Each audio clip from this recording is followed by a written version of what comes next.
Well, the search continues for a missing mother in Aiken County, and several incident reports suggest a pattern of domestic violence.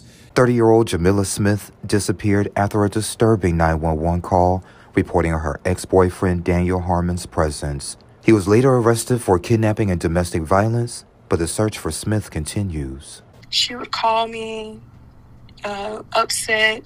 We would see her with bruises. It was just very obvious. It was known.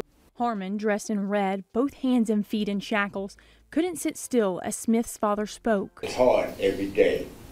I see you, but I do not see my daughter. I get the call, and you don't know how hard it hurts me. I'm telling you, man, I need to see my baby.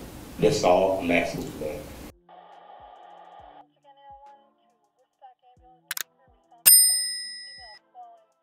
On a long country road in Jackson, South Carolina, just 3 miles from the Georgia border, right outside of Augusta, Georgia, a mother of 2 young sons will call 911 in a heightened state of panic on December 2nd, 2023 at about 8:48 p.m.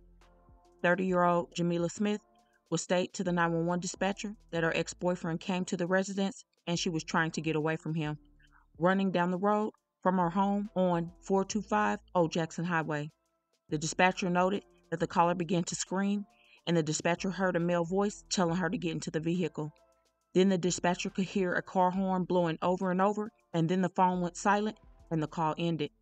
The dispatcher tried to call her back, but there was no answer, and police will later verify through Jamilla's mother that it was her number, and sadly, she has not been seen or heard from since.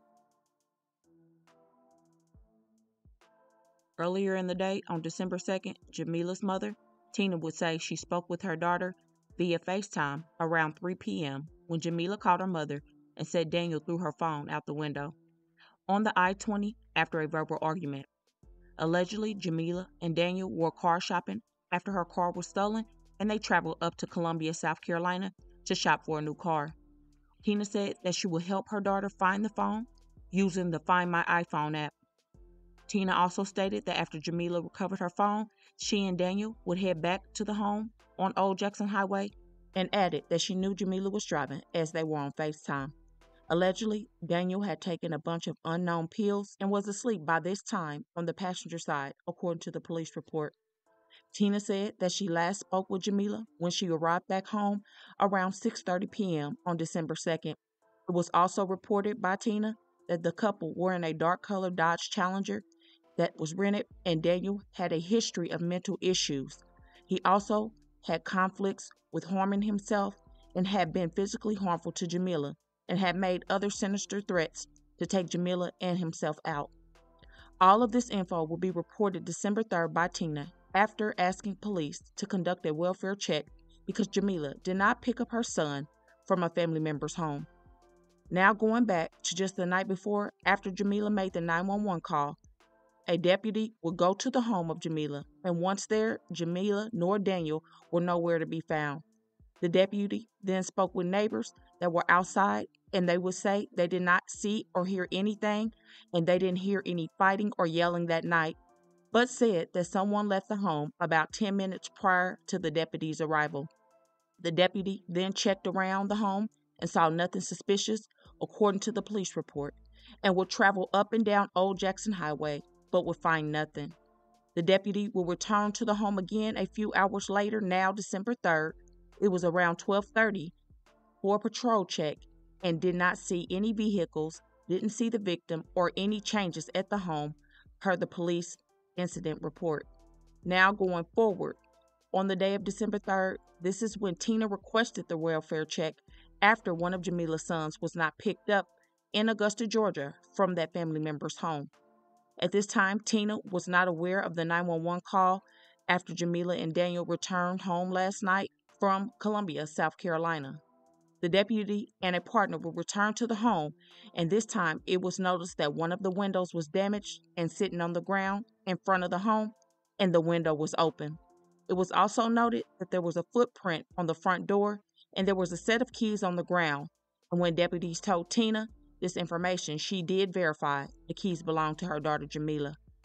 The report will go on to state that the deputies noticed the door was unlocked and would make entry into the home because of the crucial circumstances surrounding the situation. While inside, the detectives would go throughout the whole home and did not notice anything out of place that would show signs of a struggle or any foul play. Before the deputies left the home, they would take pictures to submit for evidence in the case. The report also stated that both Daniel's parents would arrive at the home and informed that they were looking for him as well and were not able to contact him. I'm pretty sure by this point Jamilla's mother called them as well, so they came to try to help. This whole situation would turn scary very fast because 34-year-old Daniel Gabriel Harmon had a long rap sheet with a very violent history with over 100 pages of incident reports. These are some of his charges. On November 25, 2013, Daniel pled guilty to a misdemeanor aggravated assault and possession of a firearm during the commission of a crime in connection to a December 29, 2012 assault on a man where he shot the man, according to court records. He was only sentenced to 12 months probation in that case. Then on July 29, 2016, Daniel pled guilty to a simple assault, a misdemeanor, and he would pay $410 in a fine related to a January 27, 2015 incident in which he grabbed the throat of a female victim and struck her twice in the head with a closed fist.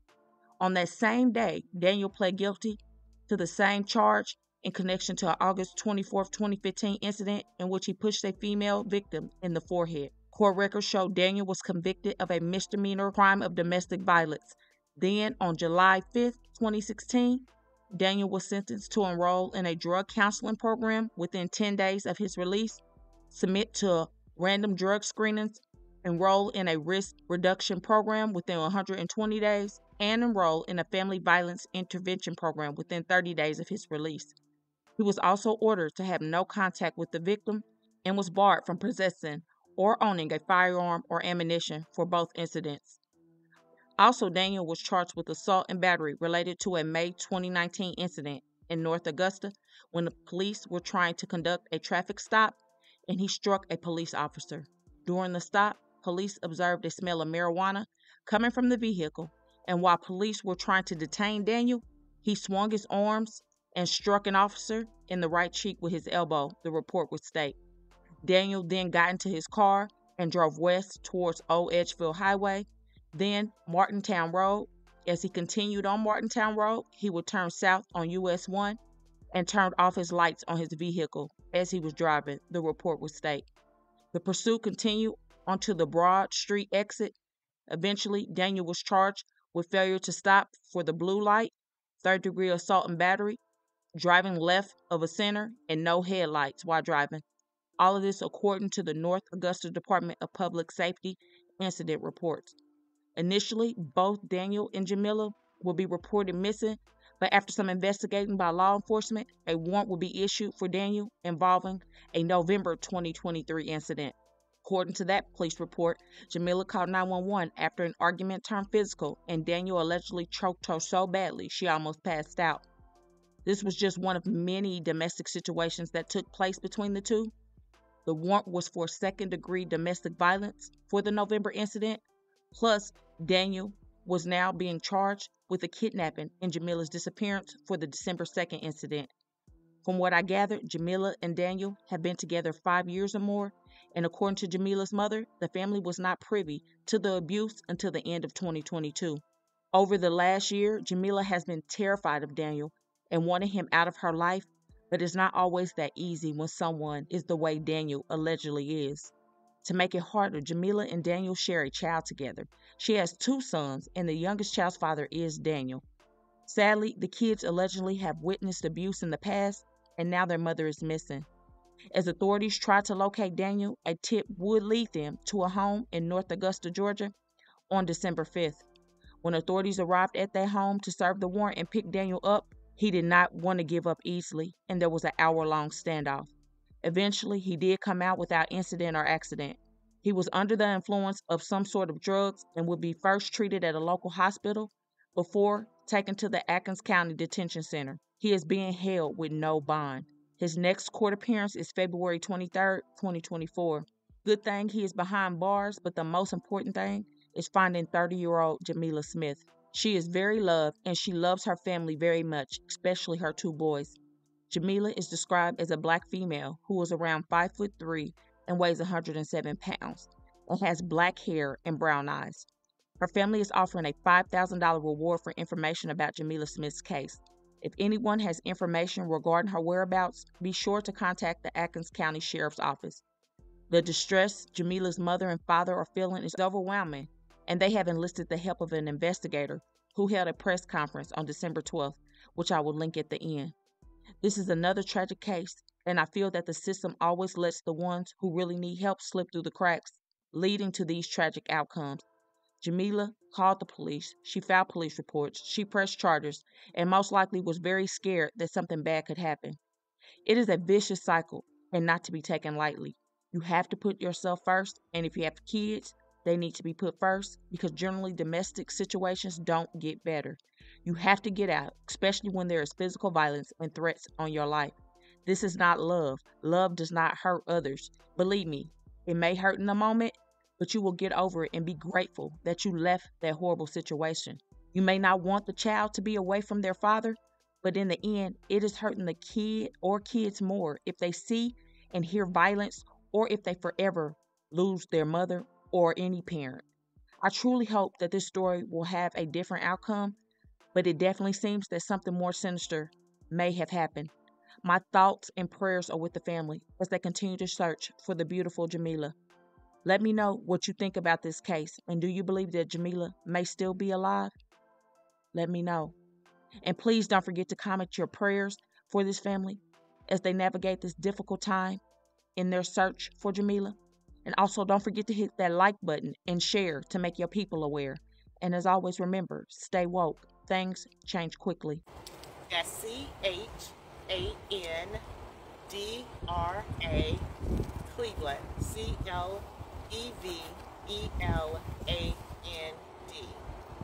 And I am with Columbia Private Investigations and Consultants. Investigator Cleveland, kind of tell us a little bit. You've been, in executive communication with Jamilla's family. Tell us how they're feeling. We're over a week since she's been missing, and I know that it's been very hard on them. Words cannot explain how hard it's been on the family. Her mother is not taking it well right now. It's the reason why Jane, her father, is not here, because they're not taking it well at all. They feel left out, and time again, this is my, third case here in Aiken, and it seems like the same old thing. They feel like no one is making contact with them on a regular, and I always say, as an investigator, a simple call for a day, just saying this, we don't have anything different, will help with the communication with the families. And her mother right now is just devastated altogether. Listening to what's going on now and listening to an investigator who told the father, this is what you get when you mess with people like this. That's hard for a parent to take. And so that has really rubbed them the wrong way, and they really want just answers. Find their daughter. That's all they're asking. That's what many of these families continue to ask. Just find my child. And when you sat down with them, their entire family came here, and they're, like what we've seen in previous cases working together, they're also not from this state. So kind of tell me how it makes things a little bit harder. Yeah, it does. And people have to work, and family came from everywhere, from North Carolina, Florida, in order to help look. We don't even know area to search. The area in where she went missing is a rural area. So it's not like people can go around and search from place to place because you don't know where to search. So we're asking anyone within the area of Jackson, Aiken County, Augusta, if you know anything about the whereabouts of where Daniel may hang out at, or where you've seen Jamilla hang out at, that you would just call us and let us know so we can search those areas. Can you tell us a little bit about Jamilla? I know that you've been able to learn a lot about her. Well, I was talking to one of her best friends before coming down here today Jamilla was a very special, beautiful light, as you can see. Loved her family, loved her children. They are her world. And she loved being around family and friends. But she was petrified of this relationship. And this is why he was an ex-boyfriend. As you guys can see, that there were many reports made before this incident took place. And those reports in the last 3 was quite violent. There were bruises, and yet he was not locked up. This is a problem that we have in the state of South Carolina. These abuse cases not being taken seriously, the people are getting a slap on the hand, and they're out there to commit this crime against someone else. And then something like this occurs. They end up killing them. And with your experience being a private investigator, well, you know, time is of the essence. Time is all we have. To kind of talk a little bit, we're almost a week and a half now that she's been gone, and is that, you know, what can that sometimes lead to? Well, you know, it makes the family lose hope and faith. But I always say, regardless of how it looks, things can turn around if someone does the right thing and tell what they know. They do the right thing and share what they know. With technology today, I'm working on some things, but with technology today, we should be able to track the whereabouts of where they last was, that we will be able to find Jamilla. So I just want people to know out there, don't give up hope. Don't think that any little thing is not worth telling. Just tell if you know anything, because it's going to take the community to bring light to these type of relationships and things that are occurring in the community. And also, it takes for us all to share it. Share it so that someone, you know, everybody don't watch television. Social media is the thing too. So if you see it on television or you see it on social media and you live within the area, get out and say, how can I help? How can I donate to the services? How can I watch children? How can I help the family in any way? But right now we need to make sure that when something like this occurs, that domestic violence is handled correctly and not just a slap on the wrist until this happens. And we're almost 10 days in and no answers. And what did the family really want you to, you know, you had to speak on behalf of them today, so what do they want this community to know while they can't be here? They really want this community to know, speak up if you know something. They feel that someone within this area knows something. Speak up, you can remain anonymous. We just want to bring Jamilla home. We want her back home with her children and her family, because this is something that she did not deserve. And she knew, and we felt like she knew something like this was going to happen because her multitude of calls that have been, we're just finding out, that have been made days before this incident occurred. Did anything that the family told you was off about her before? No, it just seemed like she was scared. She was scared and she was calling, trying to get help in these last few days, more than usual. Do you feel like the state of South Carolina failed her in this kind of method? You know, we can look back on things and hindsight is 20/20, but when we're educated to know what to do in cases like this, when she feel like she's been calling and calling, we have to let victims know you need to exit that situation. She should have been able to be taken somewhere where she and her children could be safe. But leaving her there, coming, not taking anyone in, when you see bruises of an abused woman, the law states something should have been done. There needs to be a task force, like I have helped assist Minnesota in a state task force for murdered and missing Black women of color, so that they can get on the case and solve the case sooner than later. And when you sit here and there's constantly no contact with the family, then things like this happen. Tina is in a state of mind right now that no other mother should be in. And I'm tired of saying this over and over again, that we need to have the same justice as someone else. We're not asking just because they're black for them to get special attention. We're asking because we're seeing it's not being done for them when they go missing. So I don't know who needs to make sure that this policy is enforced or we can get the same justice when we go missing, but someone needs to step up. And I'm here to do that and be that voice, because I spoke with Tina and Jane today, and they are really beyond grief as to why no one is talking to them. Do you feel, in previous cases that you and I have been working together on, do you feel that Aiken County took more of a quicker jump on this case than in previous ones? Yes, I can say they did. I was able to speak with them when the family contacted me. I've been knowing Tina for some years now, and to have me in the mix, it put a feeling in her heart that she can get something done. But after days of waiting and trying to get additional information on her daughter, it's like it has put her in a bad light right now. And we're just trying to comfort her and have her family here as much as possible.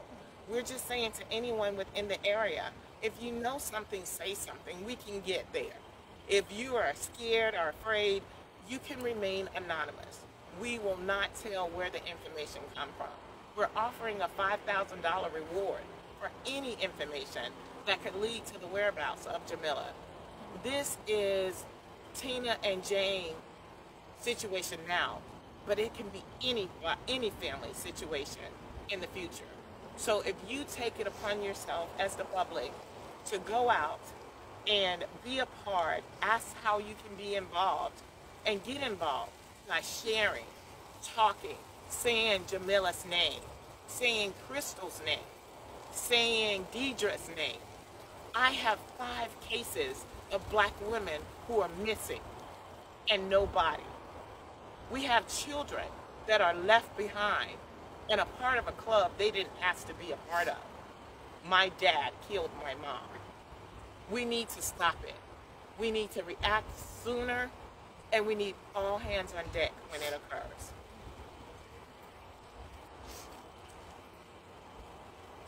Anything else you want to add?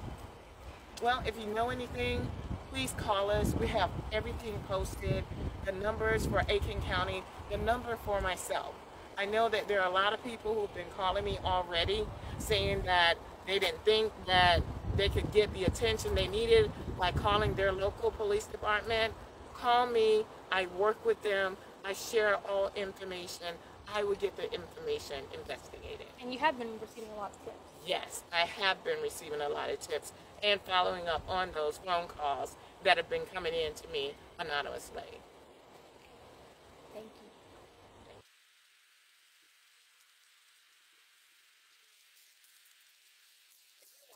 Facebook Live, I say to you personally, this could be someone in your family. Take this very seriously. Put your name out there, put Jamilla's face out there so as many people as possible can look for her. If you're in the Aiken, Augusta area or any small town adjoining to this, I want your help. I want to receive your phone call. I want to know the information that you have, because we want to make sure that Jamilla, Crystal, Deidre, Aaliyah, all the black women and girls that are missing have their names out there. So keep saying their name until we bring them home. Thank you.